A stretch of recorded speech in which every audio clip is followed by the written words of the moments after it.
Casual Magic has been brought to you by Cool Stuff Inc., where you can get cool stuff. Use the code CASUAL for 5% off your order. We're also sponsored by Quiver Time, maker of the Quiver and Bolt deck cases and other fine card holding accessories. Use the code CASUAL on their site for 10% off your purchase. And by Architect, a deck hosting website that doesn't sell anything, but they like me and I like them, so kindly use them for all your deck list needs. Now, on to the show.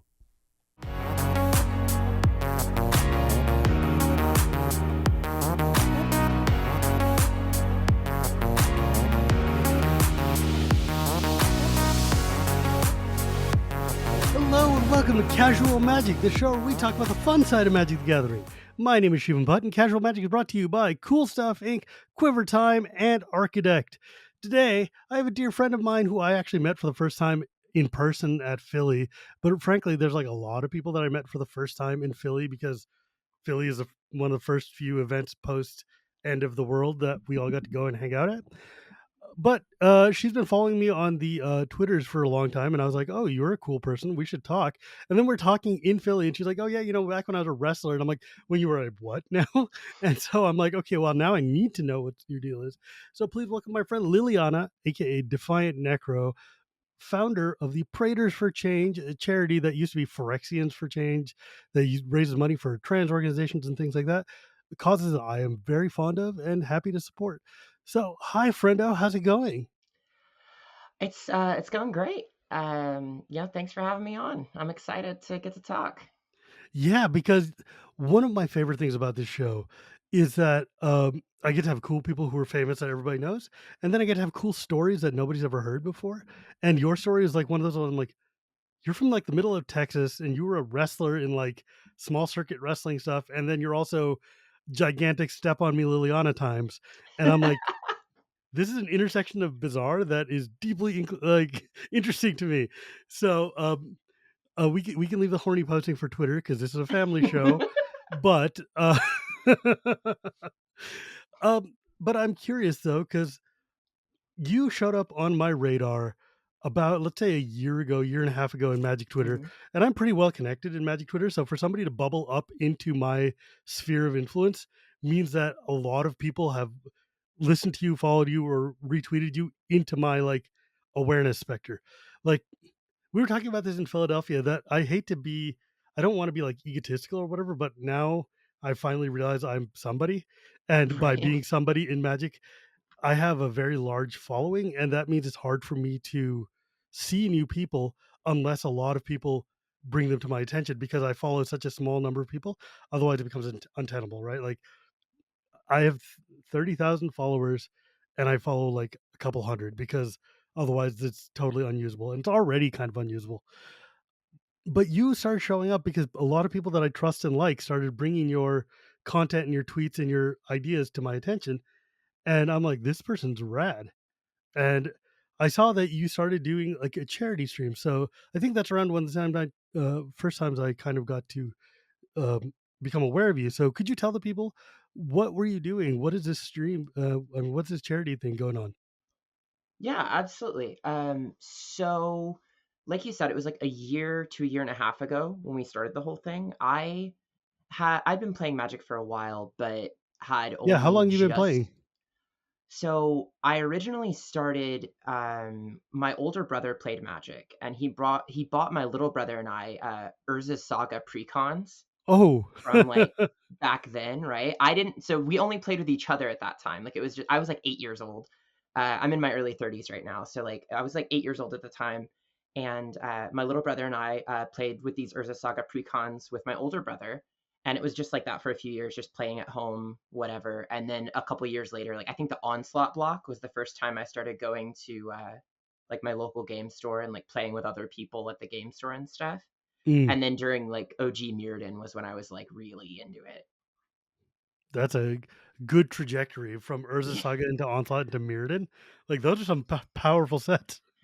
I think it probably influenced the way I like to play Magic, honestly. um, God, I the also hilariously enough because it's like a constant subject of discussion on Twitter with a bunch of my followers and friends. the fact that I'm known for like my association with the character Liliana, but I do play a lot of white decks as well. Um, and the first deck I ever played in Magic was the mono white like enchantment precon from Rizza Saga with like the Awaken enchantments like Opal Ooh, Titan and those are uh, that's a fun deck. it was really fun. Yeah. Like, I think that people look back at Saga and are like, "Oh, yeah, it has Cradle, and it has Tolarian Academy, and it had Broken Artifacts." I'm like, "Yeah," Hmm. but it also had a lot of really, really fun Enchantress cards. Yeah, for sure, Like, absolutely. yeah. So, that's a long time to be playing Magic, but, yeah, so let's get back to what were you doing last year or whatever years ago that got you up to my attention? So when the pandemic was going on in full swing, obviously it's not over, but it's the lockdown is not When global lockdown happened. right. When global lockdown was a thing, I had mostly just engaged with Magic through like game stores and playing with friends at that point. I had not ever tried to play online in any capacity. So once that wasn't an option anymore, I was like, well, maybe I should seek like out people online to play with. Maybe like because I used Twitter already because of the wrestling thing, and I was like, well, maybe like there's a Magic sphere on Twitter, Huh. and I certainly became aware of it after that. Boy, Um, I wonder I if there's a magic I sphere. I wonder. um, Oh god. Save yeah. me. Oh, sweet summer child I was. I ended up engaging with a few people, joining a few like Discord servers, and played on a couple people's streams and had fun. Hmm. And they were just like welcoming new people onto their stream since it was like lockdown was in full swing. People were having people on, looking for new games, looking for new people, and as a I result of that, oh, mm. Yeah, I mean, I've said many times before that Spell Table is the thing that saved Magic. If absolutely, not I for Spell Table and online play, we would not be here. 1000% agree. But yeah, as a result of that, I met some cool people. Two of whom were the other co-founders of the Praetors for Change. And it started like as an offhanded joke that one of us made. It was Light the Phyrexian on Twitter is Mm. one of the other like chief people involved with the foundation of the collective, and they were like, "Oh, what if this was like around Kamigawa, I guess, Mm. Neon Dynasty?" And they were like, "Oh, like now that we've got two new Praetors coming out, like with Yeah, Vorinclex and Jin Gataxias being back. What if we had like a pod like did an EDH pod on stream that was all just Praetors because people are so scared of like playing with the that Praetors would as their be commanders. that would be miserable. Yeah, we've done it and it is. Yeah, it's awful. Like, I need to tangent for a second here Yeah, for because sure. when the CAG started, when the Commander Advisory Group started and we Hmm. were all invited on, one of the first things the Rules Committee asked us to do was think about and make a list of cards that we would want to discuss banning or cards that we think are a problem through the history of Commander. What are things that if I had a magic wand I could just get rid of? And on like multiple of our lists was like OG Jin Gataxis, OG Vorinclex, like Elish Norn is fine. Nobody cares about Urabrask. Old School Shieldred also just totally reasonable card. Hmm. But Vorinclex and Jin Gataxis were miserable piles of garbage. I Like actually 1000% agree. I'm just saying, when a card says, "Okay, your hand everybody else's hand limit is 0 and you draw 7 cards every turn," that's BS. And the other one is like, you get twice the mana and their lands don't untap? What the hell is Yeah, this? like I've said it before and I'll say it again. Like as somebody who's like known for like playing Orzhov decks, right? Like Mm. Sheoldred, Elish Norn, I've run them in mini decks. They're big bombs, but they're not like undeal withable, right? Yeah, they're like But like perfectly good they're what you want for your top end 7 drop, right? Like, it's fine. exactly. And then you have Vorinclex. Vorinclex is the only card that I've ever played against where I've just been like, I don't want to play this game anymore. That's why we were like, should we ban Klex? And then we were like, you know what, man? Nobody plays it because everybody tries it once, realizes it's hateful, and takes it away. Literally. But I mean, it's not like Muclex is also miserable, just miserable in a different way. Yeah. I Mugen was Gataxis is not miserable. It's okay. It's annoying. it, I I like New Gen Gataxias because it makes you think about how you're going to play your game, your turn Yeah, after it hits the board, and it also like forces you to cooperate with the rest of the table to get rid of it. yeah, It encourages a lot of like interesting play. So I'm okay with New Gen, even though it's annoying to play around. yeah. And for the person playing it, it's also like I have to make choices of what spell I'm going to play first, Hmm. and then like New Elish Norn is stupid. Whatever. It's a torpor orb, and it's Yeah, in a doubling season or something. It's fine. Whatever. Who cares? it's New Shieldred. New Shieldred's a menace. Like people were freaking out about New Elish Norn, but like she's nothing compared to New Shieldred. New New Shieldred Shieldred's a just kills menace. everything. New Shieldred, especially when you're playing friggin'. I've seen commander games where people get real greedy, and it's just like, oh, I'm drawing 12 cards. Yeah, well, I'm flashing in Shieldred. I Ah. I so not to get too far off track, but I did make for the whole gimmick, I did make a Shoulder of the Apocalypse deck because oh I'm the mono black player. I have to like we're Sure, and sure. we're, our gimmick is Phyrexians, like I have to keep up with it. And like I've run this deck into so many pods where I just like cast her and then people will like kill themselves drawing cards trying to answer her, and I just sit there and wait. Like I'm just like, okay, like let's just do It's what you're such gonna a do, I guess. mean. I mean, mind you, it's meaner in 20 card in like standard decks than it Oh is yeah, in like absolutely, EDH. But absolutely. goddamn, dude, hurting someone on their draw is just like that's not nice. That's Yeah, not okay. especially since like everyone builds their decks to draw cards. Like Right. everyone, And that's the like number one card advantage, right? Like everybody wants it, and then like the thing just is, punishing it. when you look at like Shieldred stuff, what are the cards you're gonna put in that deck? Well, you're gonna put Underworld Dreams, and you're gonna put another handful of miserable cards that make you just hurt when you draw. It's like, why? I mean, why not double, triple, quintuple down? It's like, Yeah, anyways, I actually yeah. No, I mean on that subject before I like switch back to yeah, the original story. I was feeling that way about my Sheoldred deck because like it has become my most viewed deck on Moxfield. Like people are my like it's my most viewed deck list. Like people love that deck. Like it's uh but they don't ever want to play it. They just like the fact that it exists. Because like you said, it's a miserable card. But so I completely scrapped the list because I was really bored with the deck because it was like, yeah, like you literally just load it with miserable stuff and just let people destroy themselves. But I completely redid the list and like completely pivoted to a different direction where it's not just relying on card draw to kill people and it's like doing other stuff too. And it's a lot more fun now and not as like deterministic. So yeah, I'm like having a lot more fun with it. yeah, the deck. I mean, the linear way to build that deck just leads you down a path that's just like miserable black control lockdown, and it's like Yeah. that's fun sometimes, but also I don't Yeah. want to die on my draw step. Yeah. It's very Um, it's kind of exactly my brand of BS, but I don't want to play that in every single game. Um, All right, charity then. later I'll tell you a story about the one of the pods we played in the charity event where there were 3 Sheoldreds at the table and it was miserable. What? Yeah, it was gross. Uh, Oh, but I digress. The genesis of welcome the to my project. podcast.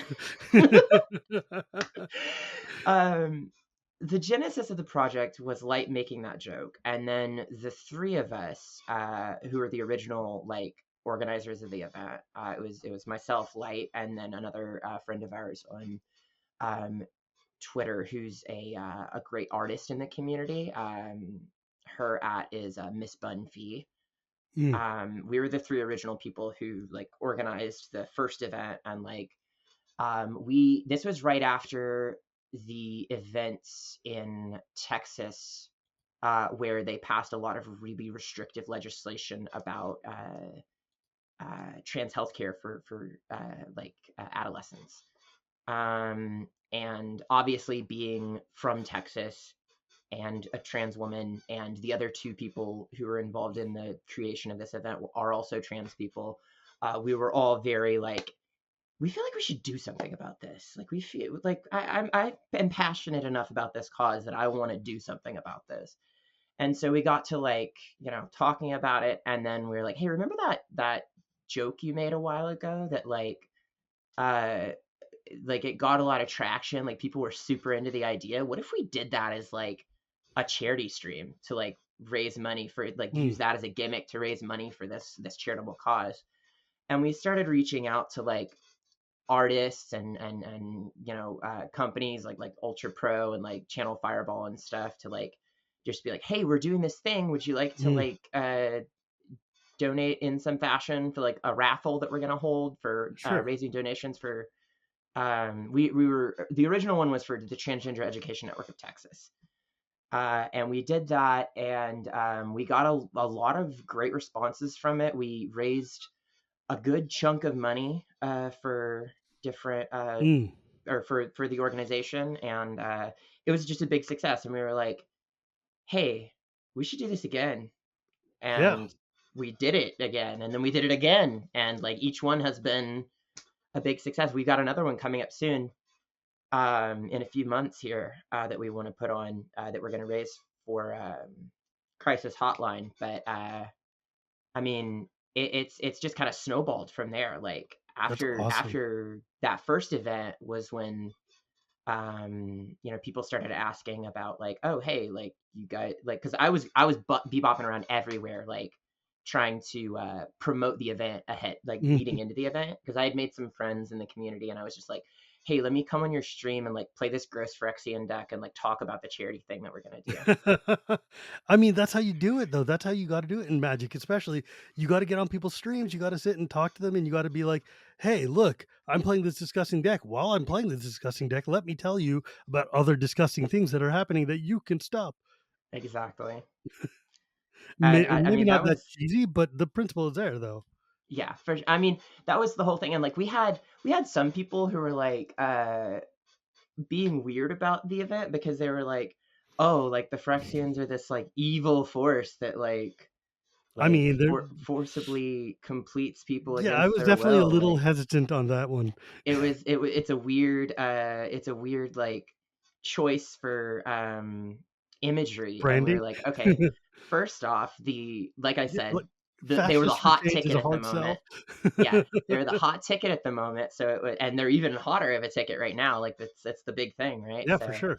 it was branding on that axis of things, and then also like I'm a big fan of the like subversion of it because like these people who are making these restrictive laws about our bodies and our healthcare are viewing us as these like evil monsters. So hey, no, we are. It's our own process of perfection and completion for our own bodies, Mm. not yours. So like, let Yeah, us no, do this. that Yeah. when you explained that to me, because I asked you, because you got a Phyrexian tattoo, and we were hanging out Yeah. and chatting about that There you in go. Philly. I mean, it looks sick, and I was like, "Why?" And you were like, you explained it to me, and that notion of reaching and seeking your own perfection and stuff like that is something that resonated very strongly with me, and I was like super down with that. I was just like, but the Phyrexians are also like a hideous hive mind Borg that are going to Oh no, yeah, they obliterate suck. all. They suck. Like Yeah, you heard it here, folks.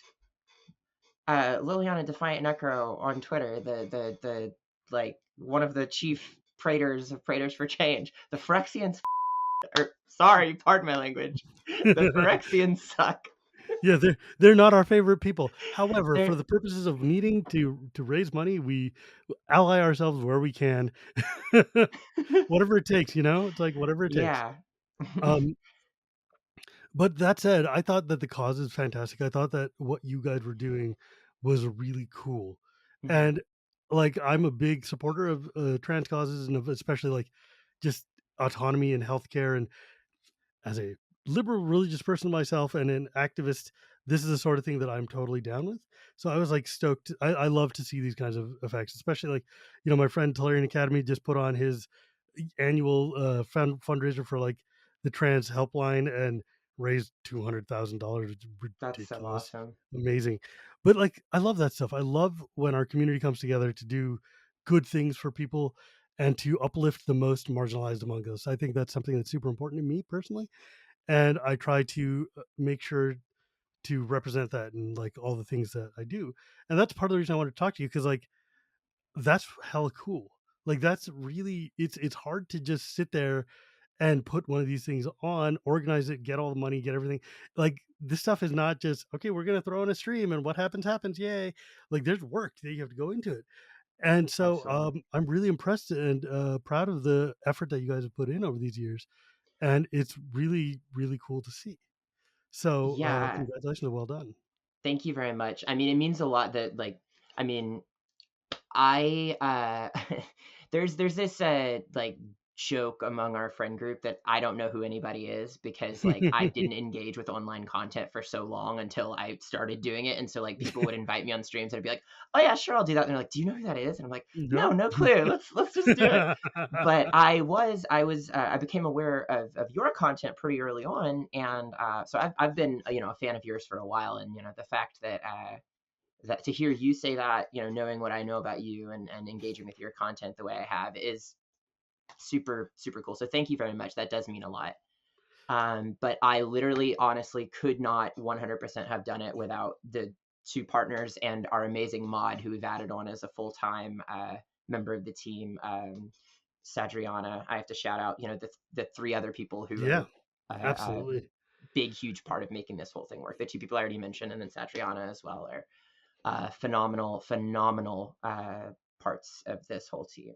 Um, Awesome. we've joked that I'm like the face, and then they actually do all the hard You work. know what? One thing I've learned from being in commander leadership is that yeah, you need a face to sit there and tank for everybody while the actual work gets done by the other people back in the shadows. It's like, look, somebody's got to sit there and do the yelling while the other people are doing the grinding. And I think that's what makes teams work, frankly. Like Mm. that's how otherwise none of this stuff would happen. Um, somebody's got to yell and corral and get the whole audience to actually do the thing. But that being said, I want to know about you though, because like this is cool. Charity is cool. Helping people is cool. That's a thing I deeply stand for. Wrestling is a thing I know nothing at all about. What the hell, lady? Like you were telling me, like you used to do backyard wrestling circuits. Well, okay, so I've been okay. It's a It's long funny because story. the episode that goes on right before this that you won't know, I had Zach Pauga on. Zach Hmm. Pauga is a MMA fighter who plays Hmm. Commander too. So it was just like now I've got two back to back fighty people. We can Yeah, talk combat about sports people. Let's go. yeah. Yeah. So pro wrestling, when most people hear pro wrestling, most people who aren't like familiar with the sport at all just think of it as like what goes on TV on the WWE, right? Like that's the big, name and Yeah. lights, John Cena, Hulk Hogan, like that I whole thing. mean, mind you, I'm thinking Jake the Snake Roberts and like, I mean, yes, that like also, yes. Honky Tonk Man because I'm old and my references are old. I mean, hey, that's Hulk Hogan era, right? Hulk Yeah. Hogan actually might be like, well, I mean, it's Yeah, it's I all remember I saw relative. Hulk Hogan. I was a big fan. Yeah. I had a yellow Um, bandana. yeah, you're a Hulkamaniac, yeah. There you go. But that's what most people think of. But what most people who aren't super familiar with, because that's the most visible thing, right? But most people who are not super familiar with the sport don't realize is that there's a massive independent circuit that goes all over the world that isn't Mm, just what you see on TV. There used to be, back in the day, there were territories where wrestlers would make their way around different territories working those towns, and then eventually, if you got called up to the big leagues, the guys in New York would give you a call, hey, you want to come do a tryout for the WWE, et cetera, et cetera. And there were other companies as well. WWE is obviously the biggest and most successful of them, but there was like but there WCW back in the day WCW, and exactly. And even today, there are more companies. Wrestling is kind of in a boom period right now, ironically. Um, there's yeah, it's weird because it was like really big in the 90s, early 2000s when it was all Stone Cold Steve Austin and everything. mhm, Then it kind of faded and everybody's like into MMA and weird things like that. yeah, And then it seems to have been coming back with a hmm, vengeance in the past, like let's say 10 years. Um, absolutely. it's weird because like when I was a kid, like in high school and college and stuff, my friends used to take me to like because I know enough about wrestling that there are lots of local circuits and lots of people, Hmm. and we would used to go to like backyard shows that would be put on at someone's house, and they would have like a ring set up, and they would do all these things. It would be just like watching real wrestling, but in Yeah. someone's backyard instead of like an arena or whatever, and then like the luchadors would come around in the fairgrounds, and we would see all the Mexican wrestlers doing all. Hmm. But I've never met somebody who actually did this, so that's kind of cool. Like, what's it Yes. like? Well, okay, so I started a little later than a lot of people do because a lot of people will try and do it straight out of high school. They'll try and Yeah, get when into it they're still because young and dumb and can get exactly. hit by chairs I just fine. Yeah, I got into it in my late 20s. I was like 27, I think, when I started. Damn, Um, damn. yeah. I'm 32 now for context. See, that's actually an open secret on Twitter because I'm very cagey about my age on on Twitter. You're But 10 years there younger we go. than me, so it's not It's that out in bad. the world now. Um, but I was around 27 when I started, I think. I might have been a little younger, but I think I was around 27. And the main reason I didn't start earlier was because I transitioned in my early 20s. Mm. I was right out of You high did school. wrestling post transition? Yeah, yeah. That's I didn't really, wild. yeah. I mean, I've posted pictures occasionally and like video and stuff on my Twitter feed. I'll send you some of it. It's Y- I was in it. um, but so I transitioned in my early 20s, right? Yeah. And that was a whole process. Obviously, that's a whole thing. Um, and I've talked to a I lot of trans people, I understand. yeah, exactly. It's not a Um, walk in the park. Not a walk in the park at all. But yeah, no, I mean, I've been doing HRT for and like just I have medically transitioned, shall we say, um, for like a little over 10 years now. Oh, Um, damn. That's a and long time it in the is. circles I run in. It is. It is. I frequently, though, despite not being that old, I frequently, when I speak to other trans people, feel like an old woman. Yeah, you're like an experienced elder, man. That's I like, am at this in our community. I absolutely yeah, like would be 10 years considered is that that's way. a Yeah. lot. That's a lot. That's a long ass time. Wow, Hmm. congratulations. Good for you. Thank you very much. I mean, up until recently, I had only done hormone replacement therapy for a long time, and then I recently in last like mid last year got gender affirming surgery, Cool. which anyone who follows me on Twitter is aware of. Um, um, but so after God, and this is a whole saga too because I am originally from Texas, as we already spoke about. I Yeah, I moved can to hear New it in your York. voice, man. Oh yeah, really? I moved to New York in my early 20s and then moved back to Texas. And then after I'd moved back to Texas was after I was already like out and transitioned and everything, or in the process of transitioning. And after I was getting settled back down in Texas, I was like, hey, I have always been a huge fan of wrestling. I did some martial arts in my youth. I did some wrestling in my youth, and I was like, I'd like to like get back into that. I'd like to start like working out again now that I'm like a little more comfortable with my body. I'd like to like get back into combat Mm-mm. sports type stuff. And I decided to, on a whim, start Googling stuff and like see if there was any reputable like wrestling training places around. And I found a really good one and was like, I'm just gonna go to a tryout and see what happens. And I did. So And wait, you went from, hey, I should exercise more to, you know what I really want to do? Throw people. yeah, literally. I found this spot that was not that far away from me that had like a bunch of big name people come through and do like seminars and stuff. And I was like, wow, this seems like too good to be true. I should check. I'd messaged the head trainer on Facebook, and he was like, yeah, come. We're having a tryout on this day. Come out and we'll see what happens. Cool. And I did, and there was about I think 12 or 15 people showed up to the tryout. Damn. Only two of us finished the thing. Well, what do they Um, make you do? Like lift oh things my. and run and jump and stuff? So the way it worked was they taught us really basic stuff that you'd need to do the Like how to tryout. fall? How, yeah, how to bump, basic like running the ropes and stuff like that, and then and that in and of itself took about an hour and was exhausting to learn all of it. Just Yeah. real crash course stuff. And then after that, we do like a billion burpees, and then he's like, okay, now it's time for the tryout. Now that you have now that you learned how to like do what we're gonna do for the tryout, and then it would just be like a blow up drill where he would like run you through everything you just learned in rapid succession to Oh, try and geez. like weed people out, I guess. And after it was over, he was like, if you didn't make it all the way through the tryout, I'm not saying you can't sign up, but I'm saying this is the kind of stuff we're going to have to be doing like all the time. So you need to know what you're getting into. And before you pay me money to train you, you need to make Mm, sure this is what you want to be doing. fair. Yeah. And so I signed up, and, I trained for about 6 months before I had my first match.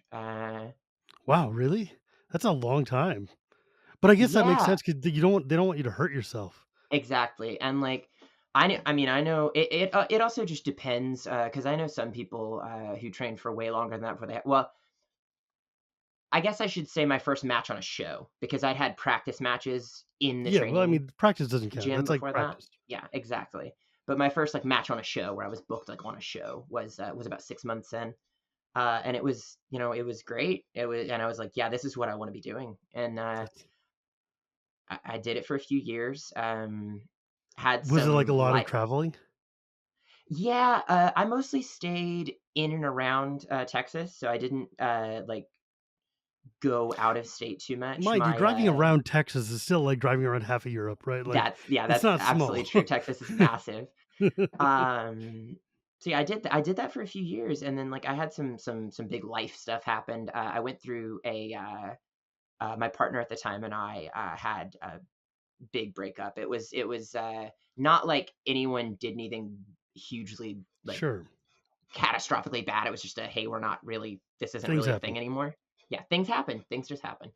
And it was kind of just a period of upheaval. And so I stopped doing it for a little while. And then I moved back to New York, started doing it again for a little while. Then the pandemic was a thing, and haven't gotten back to it since. And I'm thinking that at this point in my life, after having done it for like 5 or 6 years, I was like, it was really fun while it was going on, but I think this new niche I've kind of found for myself is probably where I'm going to stay for And as long this as one I is can. probably less likely to break your shoulders. There you go. I managed to do the whole thing without getting any extreme injuries. So I'm gonna chalk that up as a win, and we're gonna maybe take that to the bank. Yeah, because like when you're in your 20s, you're a little bit more immortal than when you're in your 30s. And like when Absolutely. you're in your 30s, suddenly like you can stand up, and then your back is like, no, you didn't stand up. I specifically remember whenever I moved back to New York and was training up here to come back to wrestling after having taken a little bit of time off after the stuff that happened in Texas.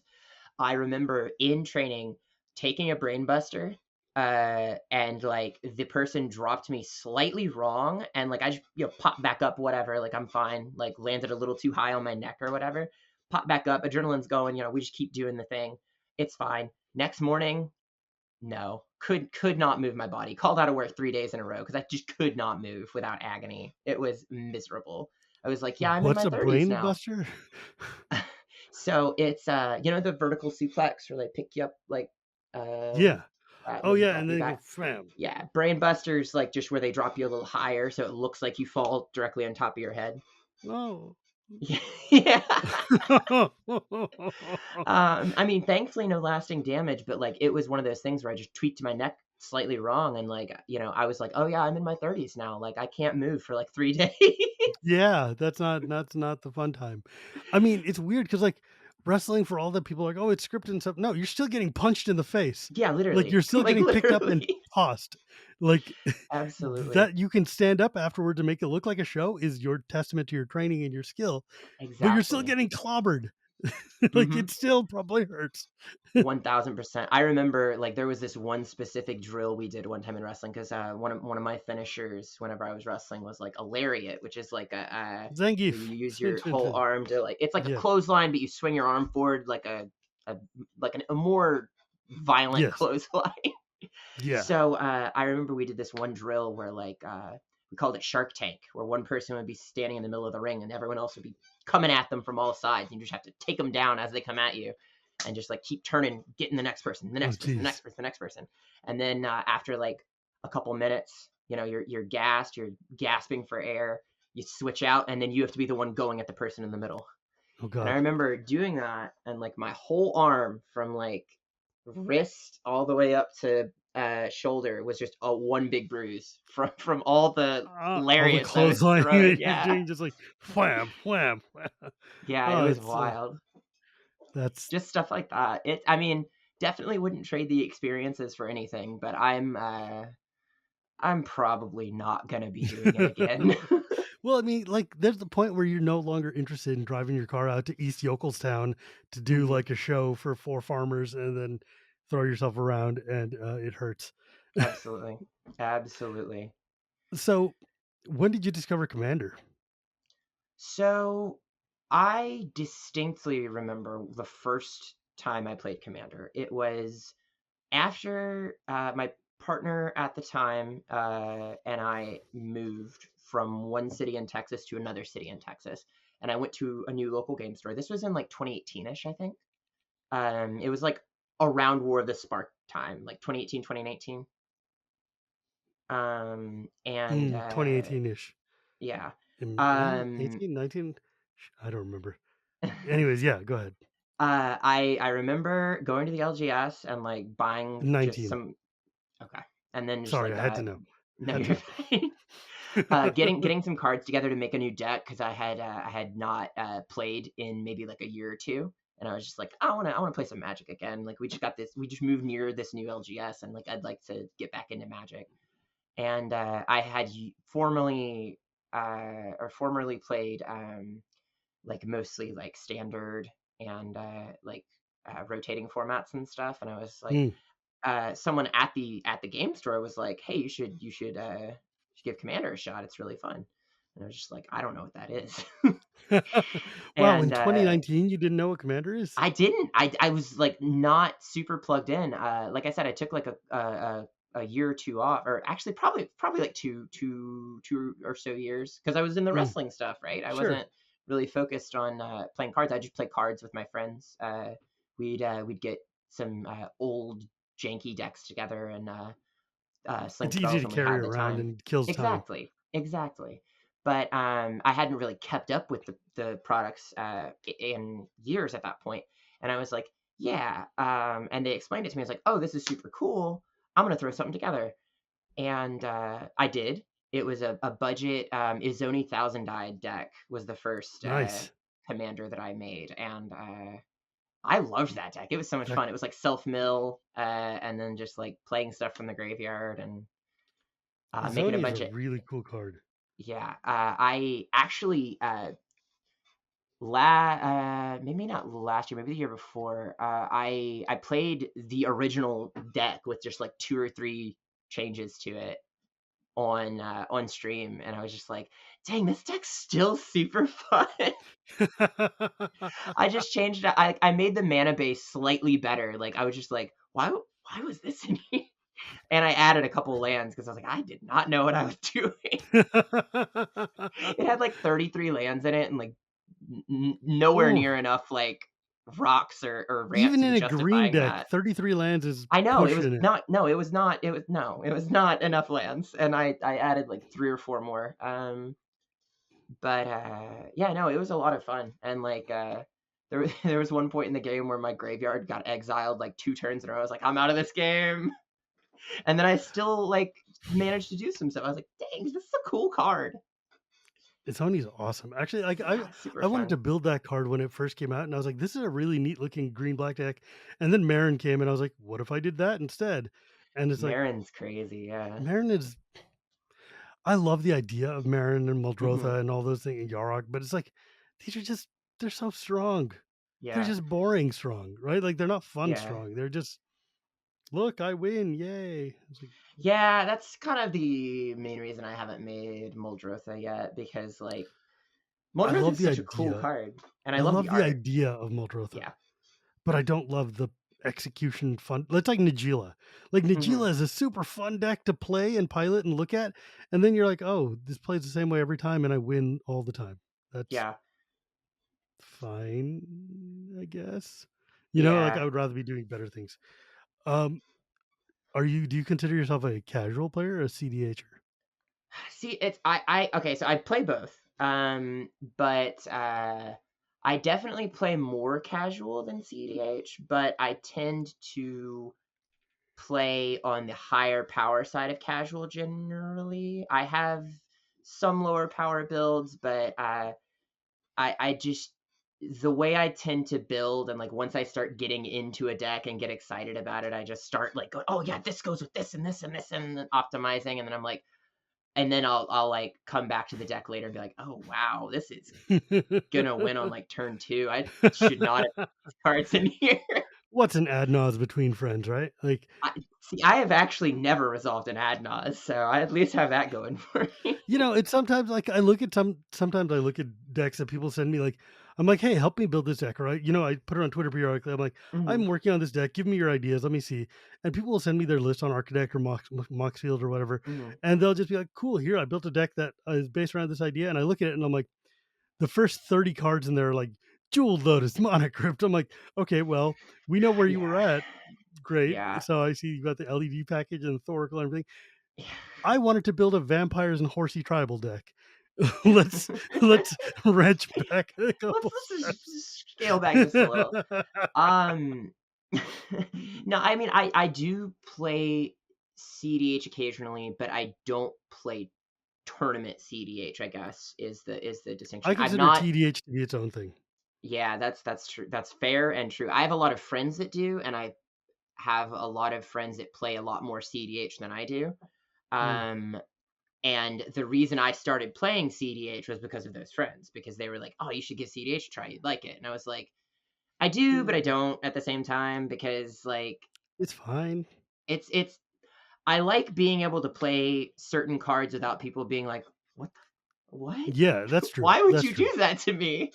I like Right. being able to do that and no one like getting Yeah, upset like about it. everybody Like everyone's being, understands. "Oh, okay, yeah, that Like, makes yeah, I sense." can hit you with an Ulamog with Annihilator 4. You're not going to cry about it. We all understand.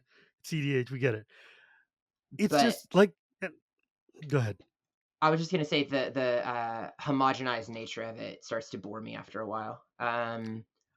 I think that's something that people don't talk about enough, which is that like there's like five, like CDH being a meta, there's a set Mhm, number of decks that are good, and there's like four or five or something that are at the top. And when you look at those decks, which are already like four color messes of partners or whatever, mhm, like 30% of the cards are already fixed. Like we mhm, know what the yeah, combo is, we know what the cards to protect that, we know your force of wills and force negations and free spells, this and that, and like all of mhm, the things. Like you end up with like six flex slots, and I'm like, yeah, Commander's already hella limited in the amount of cards I can put in, yeah, and taking all of those away to fill with staples and then leaving me with like six cards to personalize with, that's not the game I yeah. want to play. I'm just not. I'm not super into it. And like like I said, that's why I play it every now and then, but not Yeah, like primarily. I I think. think it's cool. Like I love playing Godo Helm, I love playing Nagila, and the new Keenan deck looks super fun. But it's Yeah. also like I just built a Minsk and Boo deck and I threw a 37-37 hamster at people. That's the kind of magic I want to do. Heck I yeah. want to just throw boxes of dice at you. That's what I want. I mean, the CEDH deck I primarily play is it is considered a meta deck. It's on the database, but it's not like one of the top decks. But I know the deck pretty well and have had I'm a menace with it.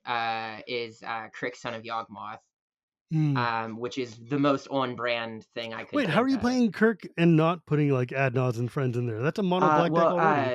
you don't Adnod's doesn't really go on Crick because the curve is so high because Crick cheats Hmm. on mana so much. I mean, you could put Adnod's in there, but like I guess you're that's true. on like You just lose Razaketh chunks of and life. Vilis and like Bolas Sure. Citadel and like there's Yeah. no like it would not be super What good do you play to in do. regular Commander then? I So wish the we had a two name for regular Commander. That's regular weird. commander. It's like, Yeah, no, I mean, it is weird because like even in between EDH and CEDH, right? There's like I don't know, like because there's the whole power level discussion, like what is qualifies as one or the other, and I'm like, well, if it sees play in the CEDH meta, then it's CEDH. If not, then it's Commander. It just depends yeah. on how you want to play Commander. basically the way I these days when I differentiate, I'm like, look, is a majority of your game played on the stack, or is a majority of your game played on the battlefield, right? Like if you're all about like if your deck says you are paying attention to everybody else's moves before you crack that fetch land, it's a CDH deck, right? Like if you've got like if you sit there and you're like, I'm going to play Force of Vigor on your Jeweled Lotus or whatever, and then everybody else like, hang on, I've got a response. You're playing CDH, right? Like nobody is Force of Vigoring my Jeweled Lotus in normal Commander, but that's because Yeah. we're not playing Force of Vigor or Jeweled Lotus. Well, that's not I true. We're mean, playing Force of Vigor. Everybody's playing Force of Vigor. I've gone on record multiple, despite like having this reputation as like a spiky player in some circles and like a higher power player. I've gone on record multiple times as saying my two least favorite cards in the format that I have been seeing increasingly frequently in casual games are Mana Crypt and Jeweled Lotus. Um, because I just hate the massive generation of resources for very little like I see, like it's input. weird because I love treasures. I love Yeah. things like Copper Dragon or whatever and Dockside and stuff. But I Mhm. also recognize that everybody else is using treasures to do things that are broken and busted on turn 3, and not Yeah. like me to put out like, ooh, Juggernaut's coming out on turn 1 instead. Yeah. Yay. It's like I it's have just no, I mean, yeah, big same. So like I said, I do tend to play on the a higher power side of things, but I have sure. decks that I like scale back just to play on like the lower side, and then I keep a couple precons hanging around. But the decks that I'm kind of like are my decks, right? That like I play most often, or like that people like associate with me, I guess, or like Yes. uh, clearly, obviously, has to be Liliana Heretical Healer, the Flip Walker. I play that a lot. That's one of my favorite decks. And then probably my favorite deck that I have is Giada Font of Hope. Um, Is it like Angel Tribal? yeah, it's also probably my highest power casual deck You know because what? like I've said this I was talking to my friend Ben Wheeler about this, that angels, for all that they're light and fluffy and angels, are literally the meanest cards in the game. Like if you take cards as a class and just say which tribe is the most mean tribe in Magic, it is angels, because every last one of them is you can't play things, or all of my yeah, stuff's immortal, or like yeah, you can play one spell at a time, or here's all of the stacks. Like if you played a mono stack, like mono angels deck, it's kind of hard stacks.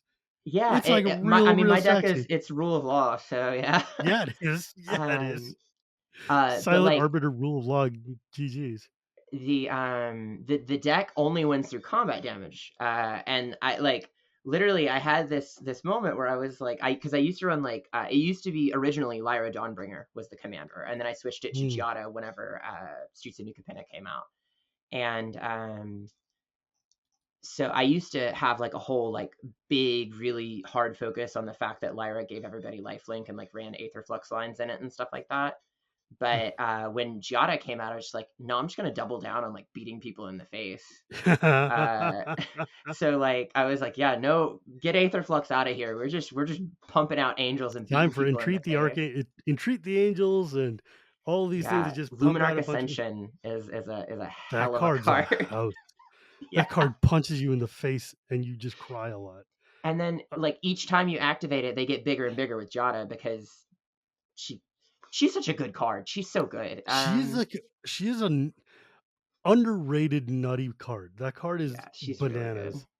I'm a big fan, but I did to your point about what you said about angels being like really mean. I did a thread on Twitter like maybe like Give a me 10 year seconds to ago. just read Giada out to the people here. Because like, if you don't know, if you're, for instance, not an Angels player from Capenna, Giada is a 2 mana 2/2 with Flying and Vigilance, which is already great. And Already then, of wacky. course, each other angel you control enters the battlefield with an additional +1/+1 counter on it for each angel you already control. And then it's got it's a mono rock on top of that. It's dumb. Card is dumb. Yeah, it's they fit so much text on that little girl. Boy, did they. Anyways, go ahead. What was I saying? I don't know. Oh, They about squeezed it for Halo the though. there God, was that a is so gross. there was a Yeah, I'm sorry. Go thread ahead. Go that ahead. no, you're fine. There's a thread about a year ago, maybe a little over a year ago, that I did on Twitter, because this was around the time whenever I was starting to get more traction as a content creator and like appearing on more streams and stuff. People were like, every time I see you, you're either playing like your zombie deck or like a mono white angel deck. Like, why do you have this mono white angel deck when your whole brand is like Liliana? It's like, Yeah. okay, well, first, Liliana is my name, but I am not literally the character Liliana from Magic the No, Gathering. that's Olivia. Yeah. There's only and one Liliana. and so I was like, there's this whole like juxtaposition about the like uh divine inversion kind of aesthetic where like they'll have um these really holy pure things be like the actually like that are classically aesthetically like supposed to be like this alabaster pure golden shiny like immaculate thing, but is actually like the most terrifying like horrific inhuman thing in the imaginable, right? And like I really there was an old magic story. I'm kind of blathering now. There was an old magic story on one of the like compendium things. It was about like the hand of justice, like the avatar of justice, and Mm. about how it was like I want to say this was in one of the like God, it was just in an old magic collected story thing. I do not remember which one. But it was a short story, and it was Yeah, because about Hand of like Justice was from like Fallen Empires or Ice Age or something. yeah, it was around then, and I read the book, and it was this short story, and it was like this avatar of justice, right? This hand of justice that came, and they had summoned it to like clean up the area and like just bring everything into control, and it became so domineeringly like just like, oh, you stole like bread to feed your family, death, dead right now, gone. And like just stuff like that, like how blind justice is just so unforgiving and just all encompassing, and like the way they ended up defeating it after they realized, oh, this thing's going to destroy our society because it has like no morals, it has no like way to Hmm. judge like different levels of no, there's no gray area, it's all black Yeah. or white. They showed it a mirror, they showed it its reflection so that it saw itself and was like, oh, you're a murderer, you're evil, like that's judgment, and then destroyed itself. And I was like, that's so cool. And like so I really like the portrayal of angels as like these divine beings that are so far above human morality and so far above the conception that humans have of right and wrong, that they just view us as like these insignificant things, and they're these arbiters of justice. And like I feel like that's exemplified. I'm getting into this whole Vorthosy thing now, but like they're I'm here exemplified for it. by the fact that like Sarah, who was like viewed by the angels as like this godlike being and like the ruler of the realm of angels, right? Was actually not an angel, right? She was a human planeswalker.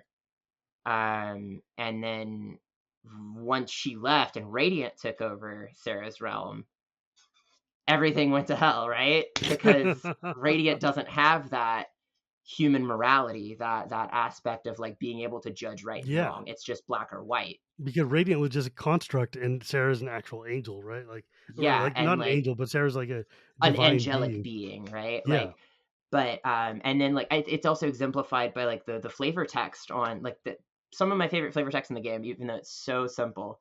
The flavor text on Acroma from Legions, the original Acroma, no rest, no mercy, no matter what. And I was just like, dang, it's so cool. Yeah, I mean that is a badass slogan, right? Like Yeah, that's a good one right there. That's like, yeah, and Chroma is of course amazing. Um, absolutely. it's interesting, like because Hand of Justice was a card I played from Fallen Empires. Basically, what it does is, for those of you at home who are not 50 years old, it you tap it and tap 3 white creatures that you control to exile target creature, which is a phenomenally white power. But it also reminds me of the D&D setting that I'm most fond of, Dragonlance. Dragonlance is a setting where it's a post-apocalyptic setting, but the apocalypse happened because the king priest, who is the high priest of good, ruled over the world. His armies went and controlled everything. They were like, we're going to destroy the amoral and the immoral, kill all the bad guys, and then take all the good people who are left and make sure they're falling in line to all the dwarves and all the elves and stuff who are not kosher with what we want. We're going to either put them into camps or kill them or whatever, and then I'm going to summon the power of gods and destroy all evil in the world, where evil is anything that is not exactly within the lines of what I believe is just. And the gods were Mhm. like, this is not good. This is Oh. not what we're looking for. And so they threw a meteor down to shatter the world and take all the god powers away and let people reset. But the goal and the whole point of Dragonlance, though, is that too much good is just as evil as too much evil. It's just a Yes. different kind of oppression and a different kind of like horror that you're inflicting on people, because people need to be able to have a choice. People need to be able to have free will and expression and the ability to make their own right decisions, and having a like hyper lawful structure. Like that's one of the things that magic does. Like I harp a lot on how magic super hates religion and or organized religion a lot, because it does, Mhm. but also magic does a very good job of showing what happens when you have unrestricted, unregulated law. Like when you have good and going too far, it's just fascism. It's Elishnorn. It's like the angels. It's hand of justice. Mhm. When you have evil going the other way, it's also just bad. And you need to have a balance between the two, or between the five colors of magic. And that's a thing that I think the the nuance is starting to show up more, which is more interesting than just like, ooh, priests are bad, yay.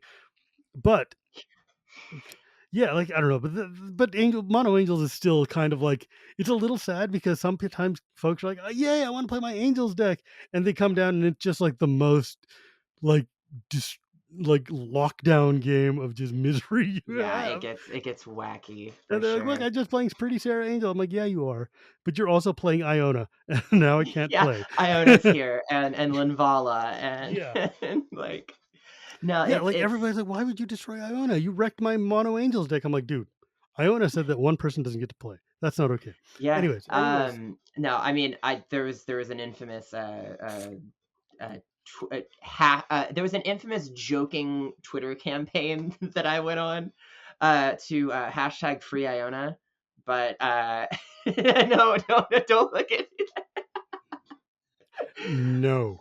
it's 9 mana. I'm not putting it in there. Dude, No remember way. that? Remember I told you earlier about the list that we came up with in the CAG when we Yeah. were like, "Hey, these are cards that we think are troublesome and banning." Hmm. My number one card was Iona. Like that Oh card my was just like, god. I'm like, dude, that card. eh, No, you know what? We've been having a great discussion, and we're just gonna call it there. Thank you. But that said, though, again, I think what you're doing is amazing, and I think it's really, really cool, and I want to spread the word more. So I'm really glad that you're able to come on today and chat with me. Um, if people wanted to find you or your Twitter, your content, your whatever, where could they go? Absolutely. Thanks for having me on. And you can find me and all of my content on both Twitter and Twitch at DefiantNecro, just the word defiant, Necro. If That you're is a my Magic player and don't username. know how to spell necro, then we got to Yeah, talk. that's oof. It's weird. It's like, that commander I mentioned earlier, Liliana Heretical Healer, she flips into Liliana Defiant Necromancer. That's so weird that I managed to snag that username, right? Huh. Also, you know what? When Flip Liliana came out, I was like, man, this is a card that they could have easily made the front side white and the back side black if they They didn't want it should to have, just be mono honestly. black. But like she's definitely like exactly white gone too far, you Yeah, know? And I don't know, think that's neat. I always like that card a lot. Um, I'm a big cool. fan. Oh, also follow Praetors for Change. It's the word Praetors, the number 4 change. That's on Twitter and Twitch, and you can find all of our info about our upcoming charity events there. Sweet. Thank you so much again. I really appreciate it. This was a really cool chat. Absolutely. But yeah, as always, my friends, if you want to find me, you can find me at Gearpuri Gears. You can find this podcast anywhere podcasts are sold, or at Cool Stuff Inc. on Tuesdays, or at YouTube on Tuesdays. Thank you to my editor, EK. And remember, my friends, it is not magic without the gathering, and we will see you next time.